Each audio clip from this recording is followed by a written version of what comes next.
যিগৰাকী আমাৰ সকলোৰে সৰ্বনিয়ন্ত্ৰক সৰ্বশক্তিমান পুৰুষ, আমি আদিতেই সেই পৰমেশ্বৰৰ চৰণত এটি শ্লোকেৰে সহিতে প্ৰণিপাত জনাইছোঁ। তেৰাই যাতে এই ছদিনীয়া কাৰ্যসূচীৰে অনুষ্ঠিত হোৱা এই ভাওনা প্ৰতিযোগিতাৰ প্ৰতি কৃপাশীষ বৰ্ষণ কৰে।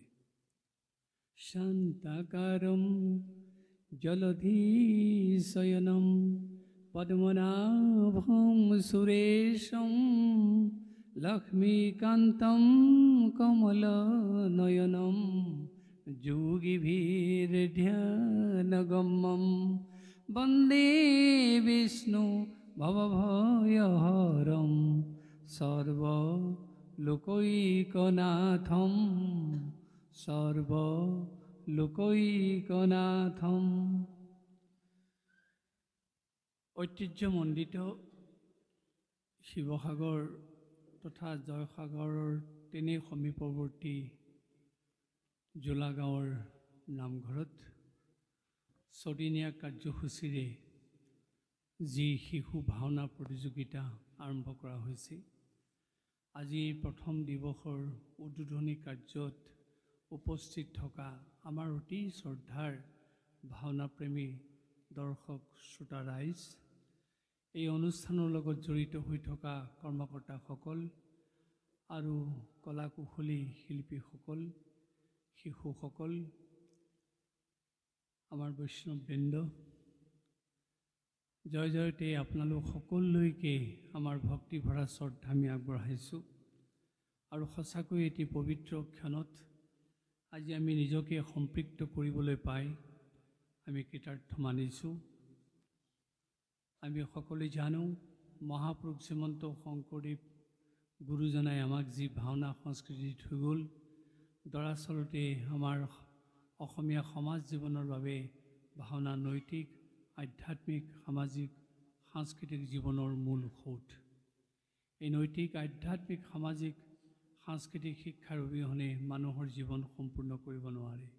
সেয়ে আমি ক'ব পাৰোঁ, একেষাৰতে আমি এই যদি ভাওনাৰ পৰা এই শিক্ষাবিলাক উতলিব পাৰোঁ, আমাৰ জীৱন সম্পূৰ্ণ কৰিব পাৰোঁ। সেই ভাওনা আমাৰ সমাজ জীৱনৰ অবিচ্ছেদ্য অংগ। জোলা গাঁৱৰ ৰাইজে আজিৰ পৰা প্ৰায় 4 মাহমানৰ আগতে আমাক ইয়ালৈ অহাৰ কথা জনাইছিল আৰু আমিও তেখেতসকলক আজিৰ দিনটো ধৰি দিছিলোঁ যে যিকোনো প্ৰকাৰে আমি উপস্থিত থাকিম।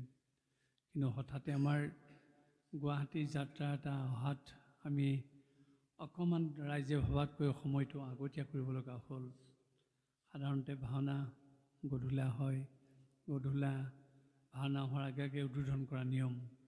কিন্তু আমাৰ গুৱাহাটীৰ যাত্ৰাটোৰ প্ৰতি লক্ষ্য ৰাখি ৰাইজে আমাৰ প্ৰতি সহানুভূতিশীল হৈ অকণমান সময়টো আগতীয়া কৰিলে। আৰু আমি অনিচ্ছাকৃতভাৱে হয়তো ৰাইজৰ ওচৰত যদি অপৰাধ কৰিছোঁ, তাৰ কাৰণে ক্ষমা বিচাৰিছোঁ। কাৰণ এটা বিশেষ কাৰ্যসূচী আমি গ্ৰহণ কৰিব লগা হ'ল। অৰ্থাৎ অহাকালিলৈ আপোনালোকে নিশ্চয় জানে, গুৱাহাটীৰ যি খানাপাৰা খেলপথাৰত 12 দিনীয়া কাৰ্যসূচীৰে গ্ৰন্থ মহোৎসৱ চলি আছে। অহাকালিলৈ আমাক এখন গ্ৰন্থ উন্মোচনৰ কাৰণে দায়িত্ব দিছে। ডক্টৰ ৰূপ দত্তৰ ইংৰাজী গ্ৰন্থ, যিখন গ্ৰন্থৰ মূল বিষয়বস্তু শংকৰদেৱ, আৰু সেইখনৰ অনুবাদ কৰিছে বন্দিতা ফুকনে। দুয়োগৰাকী আৰু প্ৰকাশক সমন্বিতে সকলোৱে আমাক ইমান টানি ধৰিলে যে আপুনি যিকোনো প্ৰকাৰে গ্ৰন্থখন উন্মোচন কৰি দিব লাগে। আৰু সেয়ে আমি হঠাতে সেই কাৰ্যসূচী গ্ৰহণ কৰিব লগা হ'ল। সেই ৰাইজক বিষয়টো আমি পুনৰবাৰ অৱগত কৰিছোঁ। আৰু আপোনালোকৰ আজি এই অনুষ্ঠান উদ্বোধন কৰাৰ পিছতেই আমি বাহিৰে বাহিৰে গুৱাহাটীলৈ যাব লাগিব। জোলা গাঁৱৰ ৰাইজে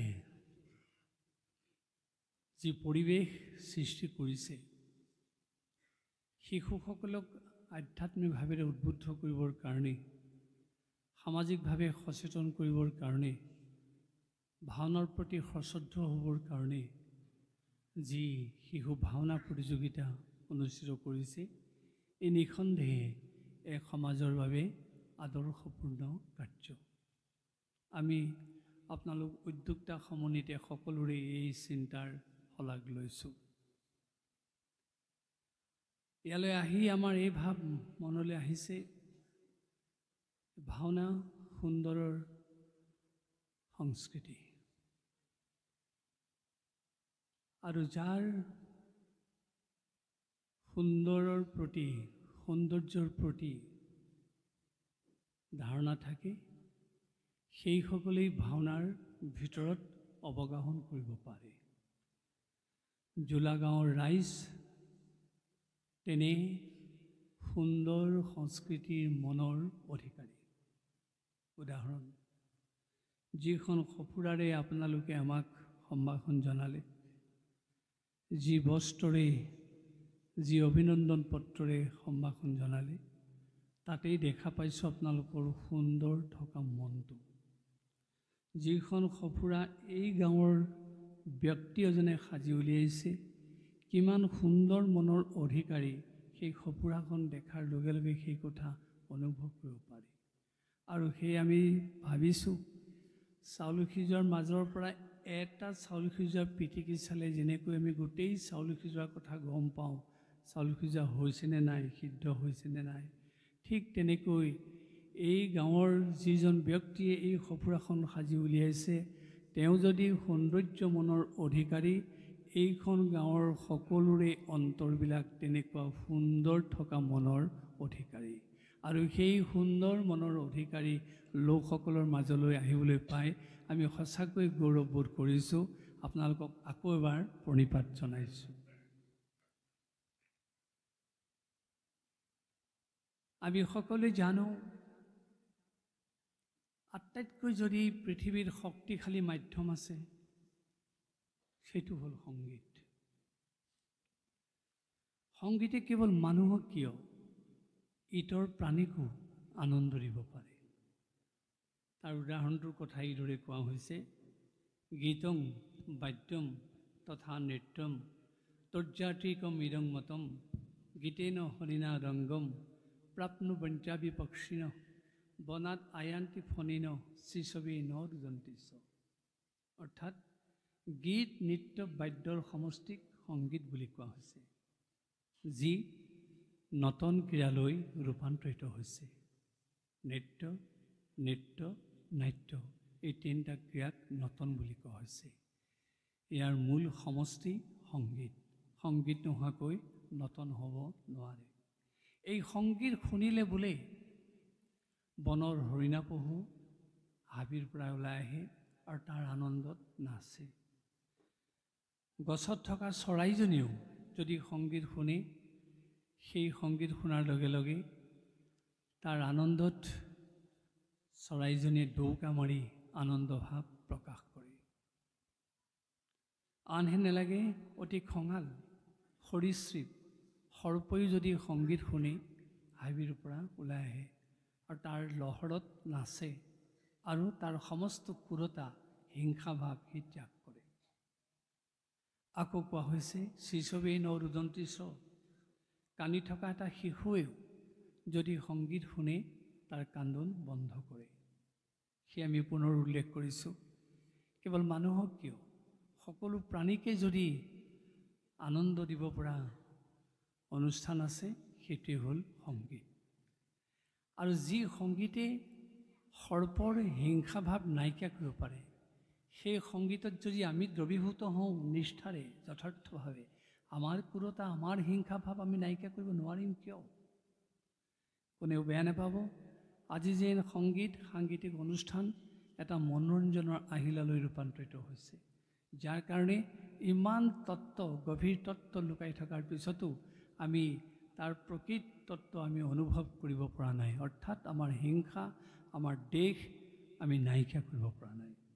যদি আমি সঁচা অৰ্থত তাত দ্ৰৱীভূত হ'লোহেঁতেন, সেই তত্ত্ব অনুধাৱন কৰিলোহেঁতেন, আমাৰ মাজত থকা কটাকটি, মৰামৰি এই দৃশ্য আমি দেখিব লগা নহ'লহেঁতেন।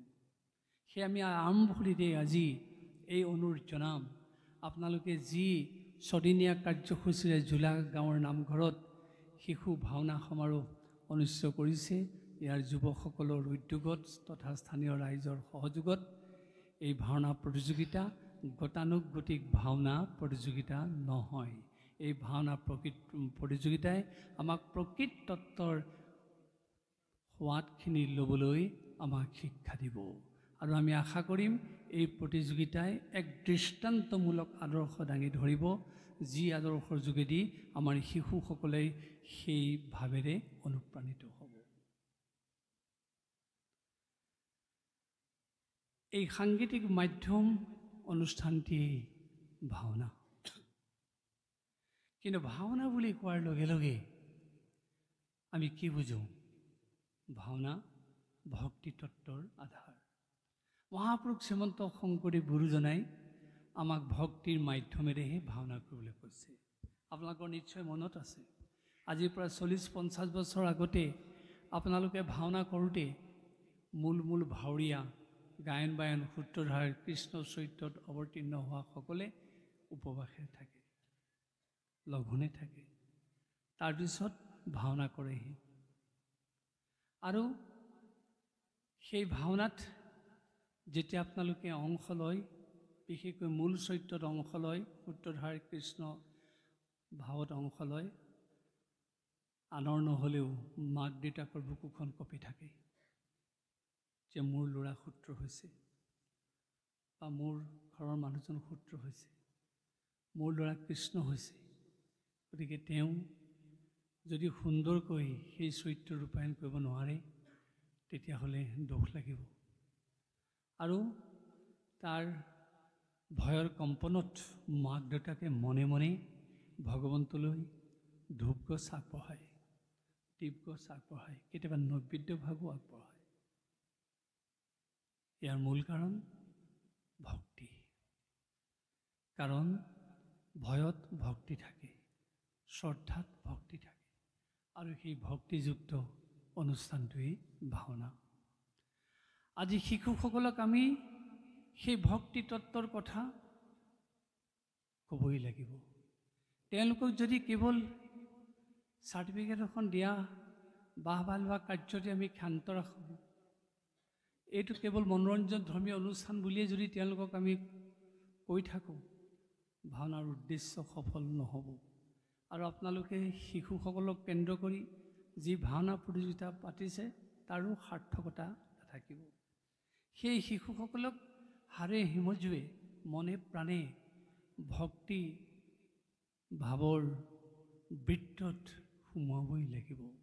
আৰু তেওঁলোকে যেতিয়া এই ভক্তি ভাৱৰ বৃত্তত সোমাব, তেওঁলোকৰ মনবিলাকতো ভক্তি ৰসেৰে পৰিপূৰ্ণ হ'বই, আৰু তেওঁলোকৰ জীৱনটো সেই ভাৱেৰে গঢ় ল'ব, আৰু ঘৰখনত সমাজখনত তেওঁলোকে সুস্থ অৰিহণা যোগাব। ভাওনাৰ এনে কেইটামান উপাদান আছে, যিখিনি উপাদান আমি ভক্তিৰ আধাৰ বুলি ভাবোঁ। ভাওনা কৰোঁতে প্ৰথমতে গায়ন বায়নে পৰিৱেশ সৃষ্টি কৰে। সেই গায়ন বায়নে পৰিৱেশ সৃষ্টি কৰোঁতে তাত ভক্তি তত্ত্ব লুকাই আছে। গায়ন বায়নে 12খন ধেমালি বজায়, বহা চাহিনী, উঠা চাহিনী, ৰাগ ধেমালি, নাট ধেমালি, চৌ ধেমালি, বৰ ধেমালি, সৰু ধেমালি, ঘোষা ধেমালি ইত্যাদি। এই ধেমালি বজোৱাৰ কাৰণটো কি? গায়ন বায়নৰ সভা জয় কৰে। গায়ন বায়নে এনেদৰে ধেমালি বজাই সেই পৰিৱেশ সৃষ্টি কৰে, ভাওনা চাবলৈ অহা দৰ্শকৰ সেই মানসিক পৰিৱেশটো প্ৰদান কৰে। সেইকাৰণে কোৱা হৈছে গায়ন বায়ন সভা জয় কৰে। কিন্তু গায়ন বায়নে যেতিয়া ধেমালি বজাই পৰিৱেশটো সৃষ্টি কৰে, ইয়াৰ মূল উদ্দেশ্য হৈছে আমি য'ত ভাওনা কৰিম, সেই ভাওনা মঞ্চটোক ভাওনাৰ মঞ্চৰূপে অভিহিত কৰা হৈছে। ই থিয়েটাৰী মঞ্চ নহয়, ই যাত্ৰাৰ মঞ্চ নহয়, ই পালাৰ মঞ্চ নহয়, ই ভাওনাৰ মঞ্চ। সেয়ে এই ভাওনা মঞ্চ সৃষ্টি কৰোঁতে গায়ন বায়নসকলে সেই ধেমালিৰে সেই মঞ্চৰ পৰিৱেশ সৃষ্টি কৰে, আৰু তাত ভক্তি ৰস সন্নিৱিষ্ট কৰে। আপোনালোকে জানে আমি যেতিয়া পথাৰ এখনত শস্য ৰোপণ কৰোঁ, পথাৰখন আমি উৰ্বৰা কৰোঁ কিহে? হাল বাই বা ট্ৰেক্টৰে আমি উৰ্বৰা কৰোঁ। উদ্দেশ্য শস্য ৰোপণ কৰিবৰ কাৰণে। ঠিক সেইদৰে গায়ন বায়নে এই যে 12খন ধেমালিৰে ভাওনাৰ মঞ্চটো পৰিৱেশ সৃষ্টি কৰিছে, অৰ্থাৎ ভাওনাৰ খলাখন উৰ্বৰা কৰিছে। উৰ্বৰা কৰাৰ উদ্দেশ্য শস্য ৰোপণ কৰিব লাগিব। আজিকালি বহুতত দেখা যায় গায়ন বায়ন গাই শেষ হ'ল, সূত্ৰধাৰো প্ৰায় শেষ হ'ল, তাৰপিছত নাটখন আনি থৈছে, অশুদ্ধ। কাৰণ ভাও ভাৱৰীয়া সূত্ৰধাৰ গায়ন বায়ন সকলোকে চৈতন্য কৰিব কোনে? ভাওনা মঞ্চই। ভাওনাৰ মঞ্চত যদি নাটখনেই প্ৰতিষ্ঠা হোৱা নাই, এই চৈতন্যতা কেনেকৈ লাভ হ'ব?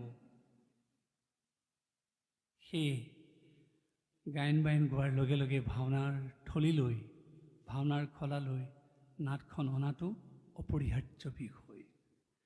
আৰু সেয়াই হৈছে সেই ক্ষেত্ৰখনত উৰ্বৰা পথাৰখনত ৰোপণ কৰা শস্যৰ দৰে নাটখন।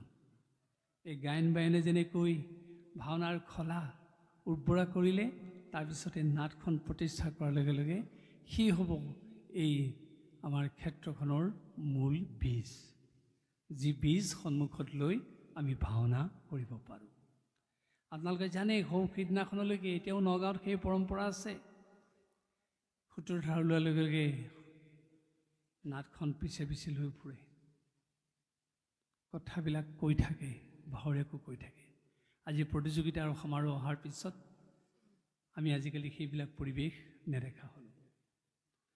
যদি সূত্ৰধাৰ কিবা কথা মনত পেলাই দিব লাগে, নাটখনে মনত পেলাই দিব। নাটখন অনাই নাই, কোনে মনত পেলাব? আজি প্ৰতিযোগিতা সমাৰোহ হৈছে কাৰণে তেওঁলোক সাৱধান হৈছে, কিন্তু কিবা কাৰণত যদি তেওঁলোকৰ ক'ৰবাত ভুল ৰৈ গ'ল, শ্লোক ৰৈ গ'ল, বচন ৰৈ গ'ল, কোনে সোঁৱৰাই দিব? নাটখনে। সেয়ে নাট আমাৰ ভাওনা মঞ্চৰ মূল বীজ, মূল শস্য। আমি এই উৰ্বৰা কৰা ভাওনাৰ ক্ষেত্ৰত সেই নাটভাগ আমি স্থাপন কৰি তাক স্বৰচন কৰিলেহে আমি ভাওনা কৰাৰ পৰিৱেশ সৃষ্টি কৰিব পাৰোঁ। আমি এইখিনি কোৱাৰ উদ্দেশ্য এইটোৱেই, আজি শিশুসকলৰ মনত সেই ভাৱটো আপোনালোকে সোমোৱাই দিবই লাগিব। বোপাই ভাওনা কৰিবলৈ আহিছ, ভাওনাৰ মঞ্চটো কি এবাৰ উপলব্ধি কৰিবি। গায়ন বায়নে কিয় ভাওনাত এইদৰে ধেমালি বজালে, কথাখিনি অৱগাহন কৰিবি।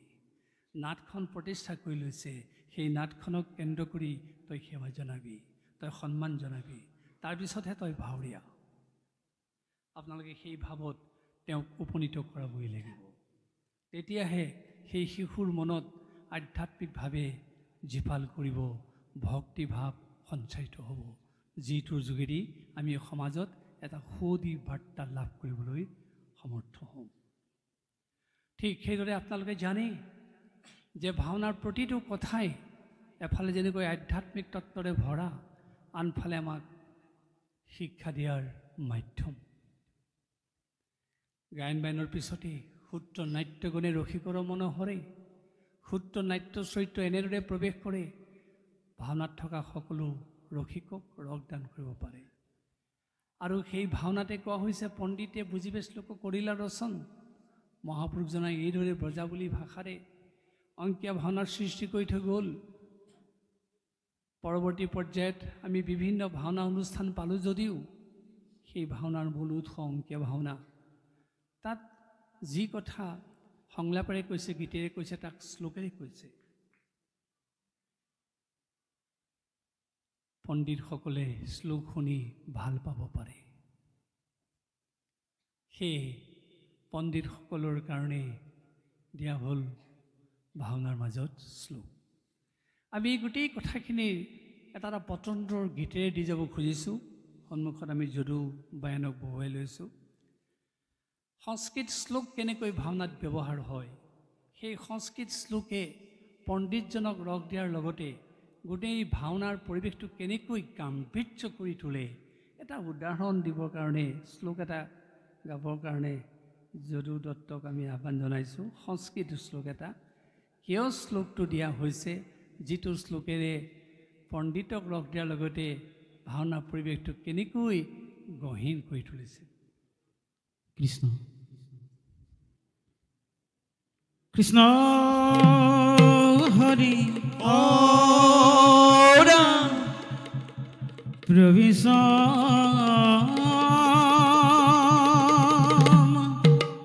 কৰুত বিষ্ণু সকঞ্চ কামকৌতি জিত জগত পালক দেব সাধু বান্ধৱ।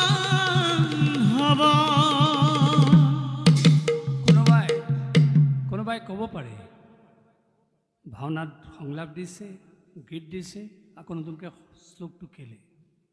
শ্লোকটো এইটো কাৰণেই লাগে, কাৰণ মহাপুৰুষজনাই সকলো শ্ৰেণীৰ মানুহক বোধগম্যৰ কাৰণে এই মাধ্যমৰ আশ্ৰয় লৈছিল। তাত শ্লোক আছে, কিন্তু শ্লোকটোৰ জৰিয়তে কেৱল পণ্ডিত শ্ৰেণীৰ মানুহক নহয়, কেৱল সংস্কৃতজ্ঞ মানুহক নহয়, গোটেই ভাওনাৰ খলাৰ পৰিৱেশটো অনন্য মাত্ৰা সি প্ৰদান কৰিব পাৰে।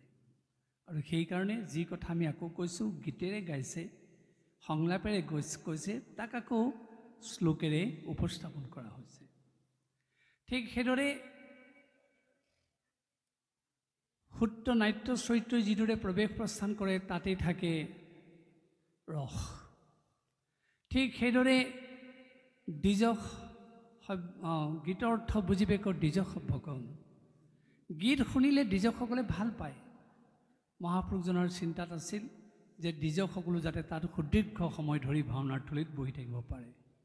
কিন্তু দ্বিজ মানে কেৱল ব্ৰাহ্মণকে কোৱা নাই, সংস্কাৰত দ্বিজ উচ্চতে, যাৰ সংস্কাৰিত জীৱন আছে প্ৰত্যেকেই দ্বিজ। আপোনালোকে ভাওনা চাবলৈ আহোঁতে সদাচাৰী হৈ আহে, সংযমী হৈ আহে, আপোনালোকো দ্বিজ। যি দ্বিজ জন্ম লাভ কৰে তেওঁলোক দ্বিজ উপাধিৰে বিভূষিত। আৰু সেইসকলৰ কাৰণে বিশেষকৈ দিয়া হ'ল গীত। তাৰপিছত ব্ৰজাৱলী ভাষাকো বুজিবে গ্ৰামীণ লোক, এনেকুৱা এটা ভাষা প্ৰৱৰ্তন কৰা হ'ল গাঁৱলীয়া লোকসকলে যাতে শুনিলেই বুজি পায়। ঠিক সেইদৰে দিয়া হ'ল চৌমকা দেখিবেকৈ অজ্ঞমুধ লোক। নিৰক্ষৰজনে ভাওনাৰ বিষয়বস্তু বুজি নাপাব পাৰে, যেতিয়া মুখা পিন্ধি চৰিত্ৰ প্ৰৱেশ কৰে। ল'ৰাৰ পৰা বুঢ়ালৈ কৈ দিব যে আমুক ভাৱৰীয়া আহিছে। আপোনালোকে জানে, 10 মূৰৰ যদি এজন ভাৱৰীয়া প্ৰৱেশ কৰে তাত সাক্ষৰ জ্ঞানৰ প্ৰয়োজন নাই। তপৰাই উত্তৰ দিব ৰাৱণ আহিছে। ৰাক্ষসৰ যদি মুখা পিন্ধি আহিছে কৈ দিব ৰাক্ষস আহিছে। যদি বান্দৰৰ বেশভূষাৰে আহিছে কৈ দিব বান্দৰ আহিছে। এয়া নিৰক্ষৰজনৰ কাৰণে দিয়া ৰস। শেষত শুদ্ধ বা অশুদ্ধ তথাপিতো কৃষ্ণ নাম, শুদ্ধই হওক অশুদ্ধই হওক কৃষ্ণ নাম। এই কৃষ্ণ নাম শুনিবৰ কাৰণেহে দৰ্শক ঢপলিয়াই আহে। এই সপ্তৰস নাটকৰ অনুপম। এই 7টা উপাদানৰ সৈতে ভাওনা হৈছে। এই ভাওনাৰ যোগেদি আমাৰ জীৱনটো কেনেকৈ পৰিশীলিত কৰা হৈছে, ভাওনাৰ যোগেদি আমাক কেনেকৈ সেই নৈতিকতাৰ শিক্ষা দিয়া হৈছে, মূল্যবোধৰ শিক্ষা দিয়া হৈছে, সামাজিক শিক্ষা দিয়া হৈছে, সাংস্কৃতিক শিক্ষা দিয়া হৈছে, আমি তাৰে দুটামান উদাহৰণ দাঙি ধৰিবলৈ বিচাৰিছোঁ। যেতিয়া ভাওনাত কৃষ্ণ প্ৰৱেশ কৰে, আমি আগতেই কৈছোঁ, সেই কৃষ্ণজন কোনোবা এজনৰ পুত্ৰ। কিন্তু সেই ল'ৰা যেতিয়া কৃষ্ণ হৈ ভাওনাত প্ৰৱেশ কৰে, সেই মাক দেউতাকে বংশৰ লোকসকলে তেওঁক পুত্ৰ জ্ঞানেৰে নাচায়। তেওঁ কি বুলি চায়? সাক্ষাৎ জগতৰ গুৰু কৃষ্ণ আহিছে। আৰু সেই গীতেৰে আমাক সেই কৃষ্ণৰ ধাৰণাটো স্পষ্ট কৰি দিছে, সেই ভক্তিভাৱটো উদ্বেলিত কৰিছে। কেনেকৈ চাওক, যদুদত্তক আহ্বান জনাইছোঁ কৃষ্ণ প্ৰৱেশৰ সেই গীতটি একলি গাই দিবৰ কাৰণে। আপোনালোকে জানে, মনত পেলাই দিছোঁ।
এই গীতটোৱে কেনেকৈ আধ্যাত্মিক ভাৱৰ সূচনা কৰিছে আৰু যাৰ ফলত নিজৰ ল'ৰাটি কৃষ্ণ হৈ প্ৰৱেশ কৰোঁতে মাক দেউতাকে তেওঁকো অন্তৰ্নিষ্ঠভাৱে সেৱা জনাইছে। এয়াই ভাওনাৰ ধৰ্ম। ভাওনাই এইদৰে সকলো শ্ৰেণীৰ লোকক আধ্যাত্মিক ভাৱেৰে আপ্লুত কৰিব পাৰে।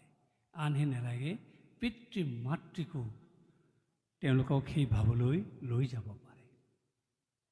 আজি আমাৰ শিশুসকলক আপোনালোকে ভাওনা প্ৰতিযোগিতাৰ লগে লগে এই বাৰ্তা দিব লাগিব যে তুমি যে কৃষ্ণ হৈ প্ৰৱেশ কৰিছা, তোমাৰ পিতৃ মাতৃও তোমাক সেৱা জনাইছে।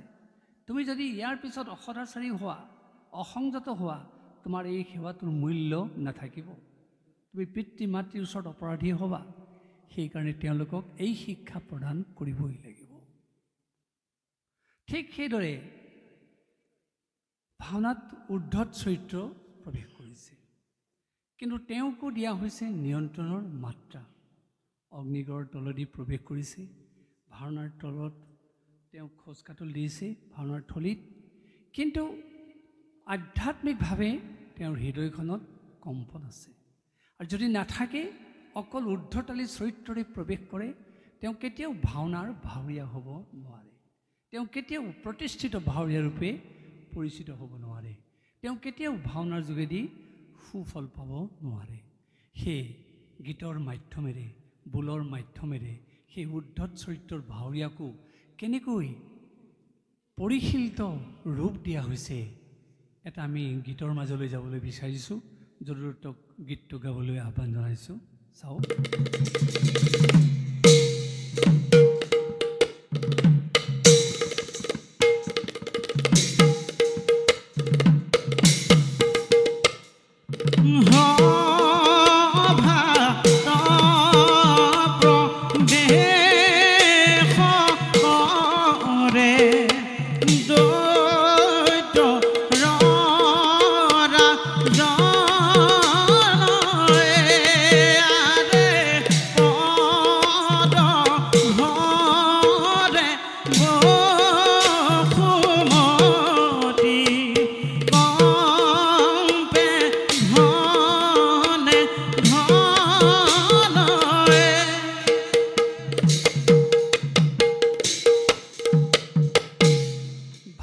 সাধাৰণতে নাচ প্ৰধান।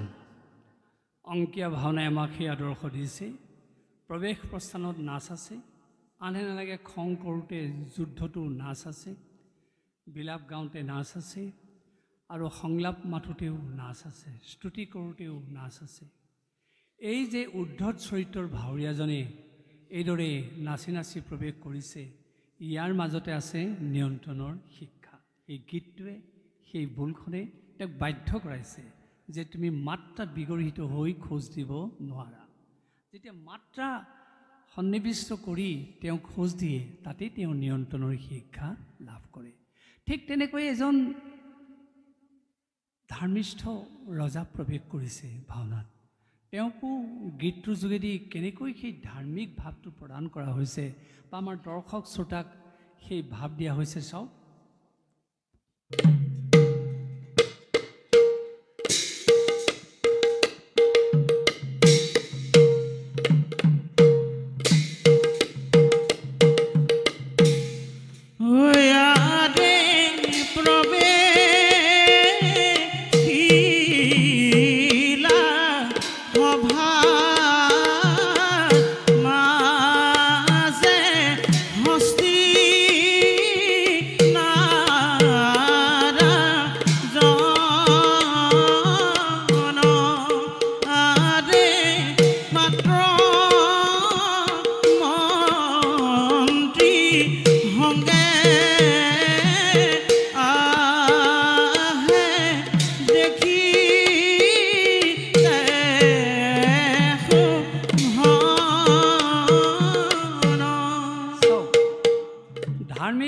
প্ৰৱেশ কৰিছে, তাতে আপোনা আপুনি সেই ধাৰ্মিক ভাগটো গীতৰ যোগেদি প্ৰদৰ্শন কৰা হৈছে। আৰু আমি সহজতে সেই ভাৱটো আয়ত্ত কৰিব পাৰোঁ যে এজন ধাৰ্মিক ৰজাৰ চৰিত্ৰ কেনেকুৱা হ'ব পাৰে। ধাৰ্মিক ৰজা সভাত প্ৰৱেশ কৰোঁতে কেনেকুৱা তেওঁ মনোভাৱৰ অধিকাৰী হ'ব লাগে। ঠিক সেইদৰে আমাৰ ভাওনাত খং উঠা প্ৰক্ৰিয়া আছে। কেতিয়াবা দুটা দলৰ মাজত যুদ্ধ হয়, কেতিয়াবা কোনো ভাৱৰীয়াই যুদ্ধ কৰে, কিন্তু পোনে পোনে যুদ্ধ কৰি নিদিয়ে। আমি আগতেই কৈছোঁ ভাওনা নাচ প্ৰধান, তেওঁলোকে যুদ্ধ কৰোঁতেও নাচেৰেহে যুদ্ধ কৰে। ধনুযুদ্ধৰ নাচ বেলেগ, গদাযুদ্ধৰ নাচ বেলেগ, ত্ৰিশূল যুদ্ধৰ নাচ বেলেগ, তৰোৱাল যুদ্ধৰ নাচ বেলেগ, মল্লযুদ্ধৰ নাচ বেলেগ। কিন্তু আজিকালি কোনেও বেয়া নাপাব, একেকাৰ কৰা হৈছে। এই যুদ্ধৰ বাজানাবিলাক নোহোৱা হৈছে। এই যুদ্ধ কৰাৰ আগমুহূৰ্তত দুখন ৰাজ্যৰ মাজত যেতিয়া তয়াময়া যুদ্ধ লাগে, তেওঁলোকে পোনে পোনে যুদ্ধ কৰি নিদিয়ে, যুদ্ধ ক্ষেত্ৰলৈ যাত্ৰা কৰে।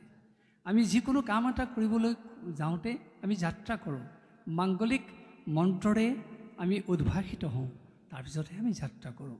এই দুখন ৰাজ্যৰ দুটা দলে যেতিয়া যুদ্ধ কৰিবলৈ যাব, যুদ্ধ যাত্ৰাৰ প্ৰসংগত তেওঁলোকে কেনেকৈ সমাহিত ভাৱেৰে যুদ্ধ যাত্ৰা কৰে, তাৰ এটা গীত আৰ্হি আমি দুৰুত্তক দিবৰ কাৰণে আহ্বান জনাইছোঁ।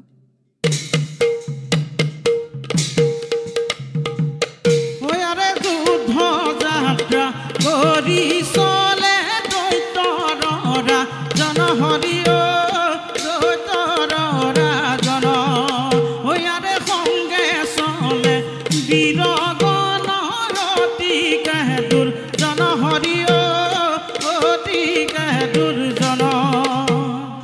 চাওক, যুদ্ধ যাত্ৰা কৰিছে এটা বোলত, এটা গীতৰ তালত সমাহিতভাৱে কৈছে। তাত যদিও উগ্ৰভাৱটো আছে, তাৰ মাজতে তেওঁক নিয়ন্ত্ৰণ কৰা হৈছে। ঠিক তেনেকৈ দুজনে যেতিয়া যুদ্ধ কৰিছে বা দুটা দলে যুদ্ধ কৰিছে, তাতো আছে সেই নিয়ন্ত্ৰণৰ মাত্ৰা। আমি এটা যুদ্ধৰ পয়াৰ গাবৰ কাৰণে জৰুৰতক আহ্বান জনাইছোঁ।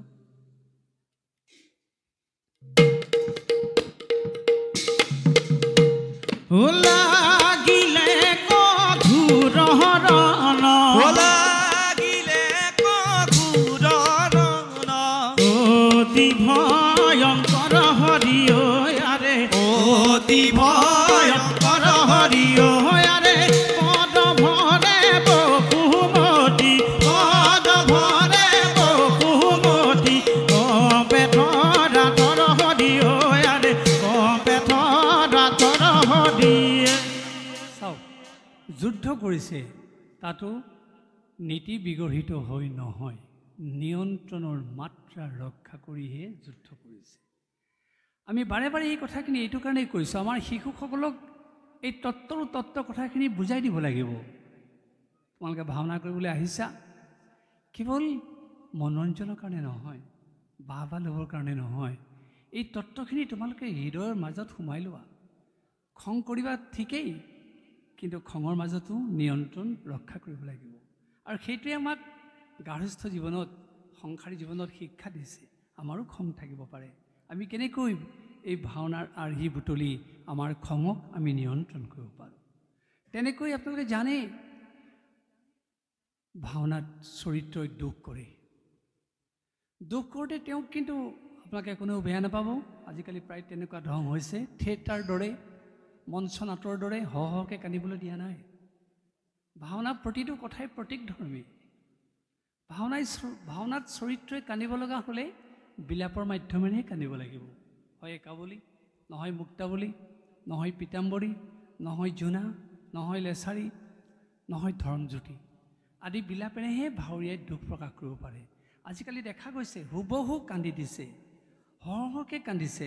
সেইটো থিয়েটাৰ ঢঙৰ কথা, এইটো ভাওনাৰ ঢঙৰ কথা নহয়। যাৰ কাৰণে আজি ভাওনা ইমান জনপ্ৰিয় অনুষ্ঠানলৈ ৰূপান্তৰ হৈছে যদিও ভাওনাক মানুহে সমালোচনা কৰাৰ অৱকাশ লাভ কৰিছে, এইবোৰ সুৰুঙা থকাৰ কাৰণে।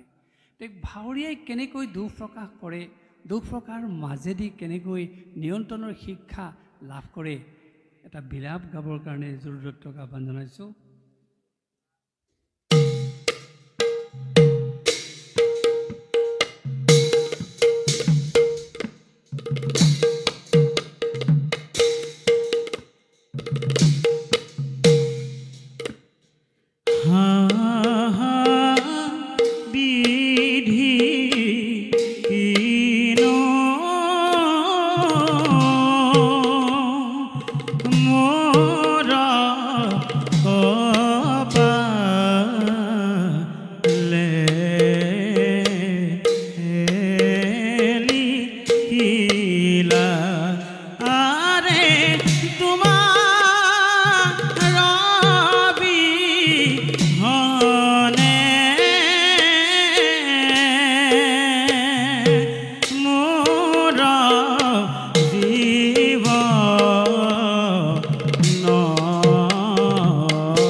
কৰিছে, কিন্তু বিলাপৰ মাধ্যমেৰে তেওঁক দুখৰ মাত্ৰা ৰক্ষা কৰিবলৈ কোৱা হৈছে। সেইদৰে আমি ভগৱন্তক স্তুতি কৰোঁ। স্তুতি কৰোঁতেও কিন্তু আমাক নিয়ন্ত্ৰণৰ শিক্ষা দিয়া হৈছে। শাক্তপন্থীসকলে দুৰ্গা পূজাৰ সময়ত বা বিভিন্ন পূজাৰ সময়ত উদাত্ত স্বৰে শ্লোক মাতি ভগৱন্তক প্ৰাৰ্থনা কৰে, কিন্তু আমাক ভাওনাৰ যোগেদি কোৱা হৈছে তুমি ভগৱন্তৰ চৰণত প্ৰাৰ্থনা কৰোঁতে অতি বিনীত হৈ প্ৰাৰ্থনা কৰিবা। আমাৰ সত্ৰত ভীষ্ম শৰসজ্জাত পৰি থাকোঁতে ভীষ্মই যেতিয়া কৃষ্ণক স্তুতি কৰিছিলে, সেই স্তুতিটোৰ কেনেকুৱা শাৰী আছিল তাৰ অকণমান আপোনালোকৰ আগত আমি গাই শুনাইছোঁ। নাথ হৰে দেহি মে শ্ৰী চৰণে তব শৰণম। চাওক কিমান বিনীতভাৱে ভীষ্ম সেই শৰসজ্জাত পৰি থকা অৱস্থাত চটফটাই থকাৰ বিপৰীতে বিনয়ীভাৱেৰে ভগৱন্তক স্তুতিহে কৰিছে। ঠিক তেনেকৈ আমাৰ গাঁও সমাজত প্ৰতিযোগিতাত সমাৰোহত আমাৰ সকলো ভাৱৰীয়াই সেই ভাৱেৰে স্তুতি কৰে। কেনেকৈ? নমো নমো নাৰায়ণ দিয়া দৰিখন তোমাৰ চৰণে মই কৰোঁ বন্দন। চাওকচোন কিমান বিনীতভাৱে প্ৰাৰ্থনা কৰিবলৈ গৈছে। আপোনালোকে জানে দৈত্য যদি ওলাইছে স্তুতি কৰিছে, এই ভাৱতেই স্তুতি কৰিব লাগিব। ঋষিমুনি যদি ওলাইছে এই ভাৱতেই স্তুতি কৰিব লাগিব। কোনোবা যদি পিশাচ চৰিত্ৰ ওলাইছে এই ভাৱতেই স্তুতি কৰিব লাগিব। আবালৰ বৃদ্ধ বনিতা যি চৰিত্ৰই নাথাকক ভাওনাত ইয়াৰ নিয়ন্ত্ৰণৰ বৃত্তত সোমাইহে স্তুতি কৰিব লাগিব। অৰ্থাৎ সেইটোৱে প্ৰমাণ কৰি দিছে যে ভগৱন্তক প্ৰাৰ্থনা কৰিবৰ কাৰণেও আমাক বিনয়ী সুলভ স্বভাৱ লাগিব। আৰু সেই বিনয়ী সুলভ স্বভাৱ যেতিয়া মানুহে গ্ৰহণ কৰিব পাৰিব, তেওঁৰ জীৱনটো নিয়ন্ত্ৰিত হ'বই। তেওঁৰ জীৱনটো কেতিয়াও অবাতে যাব নোৱাৰে। আৰু সেয়ে ভাওনাৰ এয়াই হৈছে ধৰ্ম, যি ভাওনাই আমাক বিনীত জীৱন প্ৰদান কৰিব পাৰে। আপোনালোকে জানে ভাওনাৰ কেতিয়াবা শৃংগাৰ ৰসৰ উদ্দেশ্যতে কোনো ভাৱৰীয়াই এগৰাকী স্ত্ৰীক যেতিয়া হৰণ কৰিবলগীয়া হয়, পোনে পোনে হৰণ কৰি নিদিয়ে। অশিষ্টাচাৰী হৈ অশালীন ভাৱেৰে তেওঁক হৰণ নকৰে। যি ধৰণে হৰণ কৰে বা যি ধৰণে তেওঁৰ সেই কামাতুৰ ভাৱ প্ৰকাশ কৰে, তাতে আছে নিয়ন্ত্ৰণৰ শিক্ষা। তাৰে এটা আমি আৰ্হি যদুদত্তক গাবলৈ আহ্বান জনাইছোঁ, যিটো আপোনালোকৰ সুলভ, আপোনালোকে পায়ে থাকে। কিন্তু সেইটো কিয় গোৱা হৈছে সেই কথাটো ক'বৰ কাৰণেহে আমি এই গীতটো যোজনা কৰিছোঁ।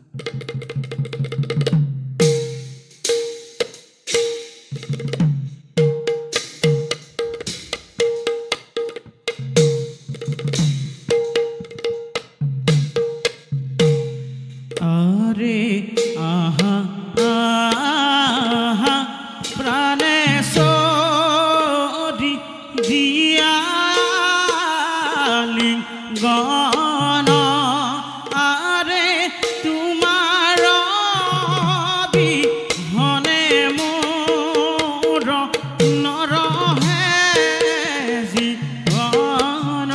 তাৰ বিপৰীতে যিগৰাকী স্ত্ৰীয়ে আঁতৰত প্ৰাৰ্থনা কৰিছে, স্বামীক বিচাৰিছে, জ্যেষ্ঠজনক বিচাৰিছে, সেই গীতটোৰ লগতে গাই দিয়ক। আৰে কত আশা পিতা মোৰ কৰাহি উদ্ধাৰ, আৰে দৈত হাতে আজি মোৰ নহব নিস্তাৰ, আৰে দৈত হাতে আজি মোৰ নহব নিস্তাৰ। চব কামাতুৰ ভাৱ প্ৰকাশ কৰিছে, শৃংগাৰ ৰস প্ৰকাশ কৰিছে বা আঁতৰত পৰিছে। কিমান নিয়ন্ত্ৰণৰ মাধ্যমতহে সেই ভাৱ প্ৰকাশ কৰা হৈছে। এই গীতটো তাৰ জ্বলন্ত উদাহৰণ। ঠিক তেনেকৈ ভাওনা আচলতে এটা পৰিশীলিত অনুষ্ঠান। আমাৰ যেনেকৈ অংকীয়া ভাওনাত সূত্ৰধাৰে ডাইৰেক্টৰৰ ভূমিকা গ্ৰহণ কৰে, মিউজিচিয়ানৰ ভূমিকা গ্ৰহণ কৰে, তেনেকৈ বাদ্যযন্ত্ৰীৰ ভূমিকা গ্ৰহণ কৰে, ডেন্সাৰ নৃত্যকাৰৰ ভূমিকা গ্ৰহণ কৰে। ঠিক সেইদৰে আমাৰ ভাওনাত যদিও বৰ্তমানৰ ভাওনাত আমি সূত্ৰধাৰক অনবৰতে প্ৰয়োগ নকৰোঁ, কিন্তু ভাওনাৰ গীত মাতৰ যোগেদি সেই আমি ডাইৰেকশ্যন অৰ্থাৎ নিৰ্দেশনাবিলাক লাভ কৰোঁ। যজ্ঞ এটা কৰি আছে, যজ্ঞটো কেনেকৈ সজোৱা হৈছে, কোনে তাত যজ্ঞ কৰিব, যজ্ঞৰ পৰিৱেশ কি, সেই গীতটোৰ যোগেদি যিদৰে বৰ্ণনা দিয়া হৈছে সেয়াই ডাইৰেকশ্যন, সেয়াই দৃশ্য পৰিৱেশৰ সূচনা। তেনে এটি যজ্ঞ পৰিৱেশৰ গীত আৰ্হি প্ৰকাশ কৰিবৰ কাৰণে জৰুৰতক আহ্বান জনাইছোঁ।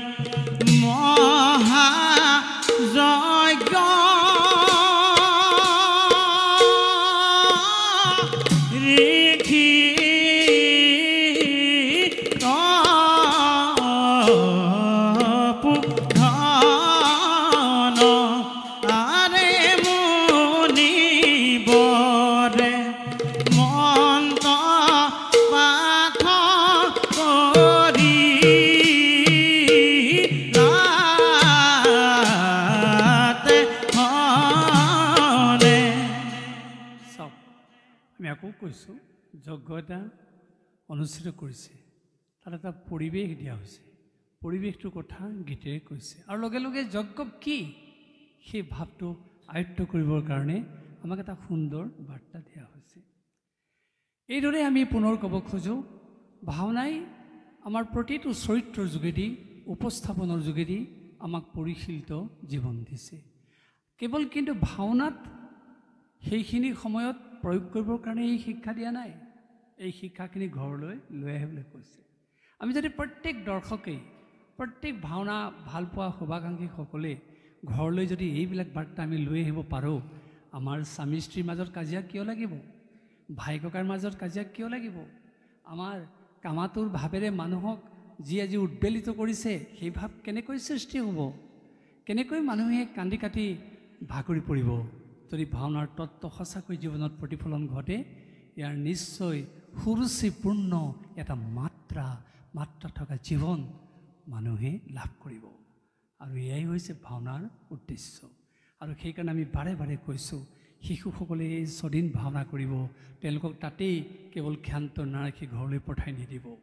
এই ভাওনাৰ ভিতৰুৱা কথাবিলাক তেওঁলোকক এবাৰ মনত পেলাই দিয়াৰ আপোনালোকে ব্যৱস্থা কৰিব, আৰু দেখিব যে আপোনালোকৰ ল'ৰা ছোৱালীয়ে ইয়াৰ পৰা কেতিয়াও উদ্ভট আচৰণ কৰিব নোৱাৰে, ব্যভিচাৰী পৰিৱেশ সৃষ্টি কৰিব নোৱাৰে, কেতিয়াও তেওঁলোকে অপৰাধ প্ৰৱণতাৰ দৰে কাৰ্য সংঘটিত হ'ব নোৱাৰে। আপোনালোকে দেখিছে আজিকালি নিজৰ সহপাঠী একেলগে পঢ়ি আছে, তাৰ মাজতে সহপাঠীজনক পানীত পেলাই ৰং চাইছে, সহপাঠীজনক হত্যা কৰিছে। ইয়াতো আমাৰ অসমীয়া সমাজ জীৱনৰ পৰম্পৰা নহয়, ইয়াতো মানৱ সমাজৰ পৰম্পৰা নহয়, কিন্তু আজিকালি এইবিলাক সুলভ হৈছে। কিহৰ কাৰণে? আজি যেন আমাৰ শিক্ষা থকা সকলো অনুষ্ঠান এটা সাময়িক অনুষ্ঠানলৈ কেৱল ৰূপান্তৰিত হৈছে, মনোৰঞ্জনৰ আহিলালৈ ৰূপান্তৰিত হৈছে। আমি তাৰ গভীৰতম উদ্দেশ্যত আমি সোমাব পৰা নাই। আৰু সেইকাৰণে আমি কৈছোঁ যে শিশু প্ৰতিযোগিতা পতাত অত্যন্ত ভাল কথা হৈছে, কিন্তু তেওঁলোকক এই কথাখিনিও লগতে দি দিয়াৰ ব্যৱস্থা কৰিব। অভিভাৱকসকলেও অন্ততঃ ঘৰত তেওঁলোকক বুজাই দিব যে তোমালোকে যে ভাওনা কৰিলা, ভাওনাৰ উদ্দেশ্য এয়া। আৰু আমি সকলোৱে জানো, যোগ বিয়োগ হৰণ পূৰণ যি অংকই নকৰোঁ, ভাওনাৰ এটাই উত্তৰ। সেই উত্তৰটোৰ কথাকে আমাৰ গায়ন বায়নে ভাওনাৰ আৰম্ভণিতে গাই দিয়ে। কি বুলি গায় আপোনালোকে জানে, তথাপি মই আপোনালোকক মনত পেলাই দিবৰ কাৰণে যদুদত্তৰ আশ্ৰয় লৈছোঁ। যদুদত্ত গাই দিয়ক গায়ন বায়নৰ আগতে গোৱা সেই বাণীটি। কৃষ্ণ येसां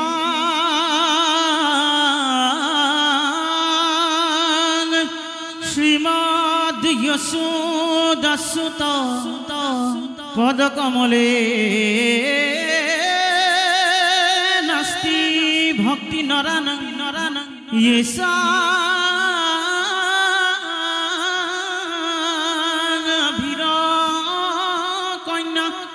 প্রিয় গুণ কথনে নানুরক্ত রসজ্ঞা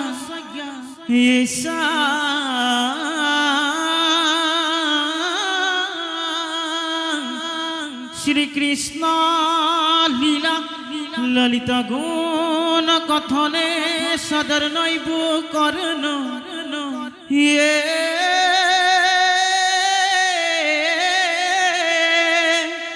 ধিক্তান ধিক্তান ধিগেতান কথয়তি নিয়তং ইতি কীর্তনষ্টু মৃদঙ্গ